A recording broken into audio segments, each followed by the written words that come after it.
بوجمعة سبورتيف. بوجمعة اليوم وبعد اللي صاير في الكرة التونسية من أحداث، اخترت نتطرق الموضوع مهم برشا وكبير في تونس، وحد ما يشك في المكانة اللي تحتلها الرياضة عامة وكرة القدم خاصة في بلادنا. واخترت الموضوع اليوم عنوان سيب الفيراجيست. اليوم نحكي على الفيراج والجمهور واللي ديما أغلبه من الشباب موان دو زويت، وكان 10,000 ولا 20,000 مشجع باهي ولا بقية. الشباب توا وينه؟ علاش زعما الشغب في الفيراج كثر؟ مش يمكن خاطر وقت اللي الفيراجيست يشد الصف باش يدخل الاستاد ينجم ياكل الكف وياكل السبة في بوه ولا امه ولا اخته؟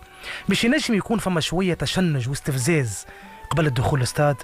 مش يمكن زاده اللي هكاك ينجم يعبر الفيراجيست عن رغبته في عوده جماهير الملاعب؟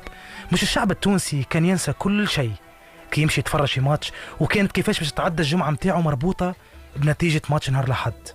كي يمشي الاستاد ويخرج همه الكل غادي ويروح مرتاح، ونقصد يخرج همه من تشجيع واحتفال وتحفيز، ومانيش نحكي على التكسير. اليوم شنو نشوفه؟ ديربي بحضور جمهور واحد فقط. عليه يا اخي حنا بحضور دار العروس بركه؟ تي عليه شنو باش يعمل اللي عمره 20 سنه في الفيراج؟ هذه الحاجه الحلوه اللي تحرم منها الفيراجيست اليوم. الفيراجيست خلى البلاد والسياسه وكل شيء، ملا خليوا له الكره، خليوا له الفيراج، خليوا له الجرينتا والفرحه والدمعه والغصه. الكوره هي المتنفس متاع الشعب، تعب وضايع وفاهم ومش فاهم ودايخ وشايخ والحالات الكل اللي تحبوا عليها انتم، دون خليه يتنفس. وقتاش يتسيب الجمهور وتتحرك حتى ماديات جمعيات الكل وينقص التكسير، وصدقوني نعرف ايش نحكي.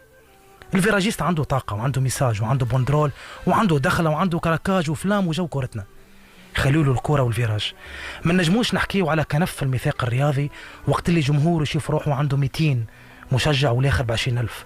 ما نجموش نحرموا الفيراجيست من الشامبيونز ليج ولا الكاف ونحكي هنا اللي عندنا فرق تونسيه مشاركه ببطوله قاريه. وعلاش اغلب وسائل الاعلام كي تحكي على الفيراجيست وكيف ترسم تصويرته للمشاهد ترسمه وتخرجه مجرم مخرب عدائي مش متحضر وغيره؟ وعلاش نفس وسائل الاعلام هذه كيف تحكي على الدخله وابداع الدخله والتيفو ما يقولوش الفيراجيست ويقولوا جمهور الجمعيه الفلانيه؟ وعلاش الفيراجيست مش هو اللي سهر الليالي ربي يعلم بحاله يرسم وينقش ويبدع وهو يحضر في الدخله متاعه؟ مش الفيراجيست هو اللي وصل ابداع الجمهور التونسي بصولات ودخلات وجولات للعالم؟ مش الفيراجيست هو اللي ديبلاسي مع جمعيته لاي بلاد باش يشجع 90 دقيقه وصوته يبحاح؟ وكيف تساله يقول لك جمعيتي هذيك مش مزيه؟ مش الفيراجيست يشق الحدود ويبيع اللي وراه واللي قدامه ويتسلف باش يمشي ويغفر الجمعيه؟ وكيف تحكي معاه يقول لك حبك وحبي؟ يا صاحبي الجمعيه مش فرض حب. يفهموا الفيراجيست اللي يحب على حريته وحقه في استاد.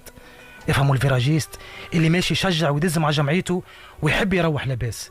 يفهموا الفيراجيست اللي لا يحب يتوقف ولا يحب يتسب ولا يحب يتضرب. يفهموا الفيراجيست وعقليته وكيفاش يضحك ويبكي وكل حاجه بالنسبه ليه وراها سبب.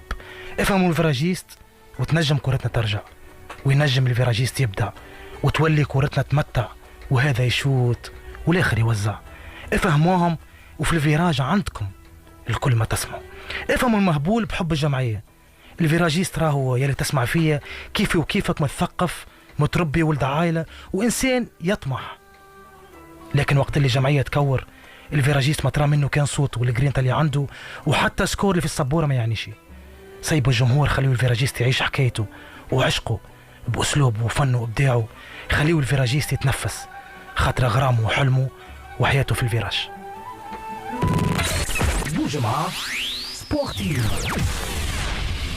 يعطيك الصحة أمير، بالحق مؤثرة برشا بوجمعة سبورتيف اليوم، خاصة أنك حكيت على موضوع مهم برشا في رياضتنا اليوم، وهو الفيراج. ولاد الفيراج اليوم اللي قاعدين يعانيوا في تنقلاتهم بين المدن، في تنقلاتهم باش يسيبورتيو الجمعيات نتاعهم. أكيد برشا خلينا نقولوا عنف من جهات الكل، مانيش باش نركزوا على أطراف معينة قاعد تستعمل في العنف، لكن فما بالحق ممارسات الناس الكل احنا ضدها، وأكيد الناس الكل ندوا بالممارسات هذه. يعطيك الصحة، بالحق ميساج قوي.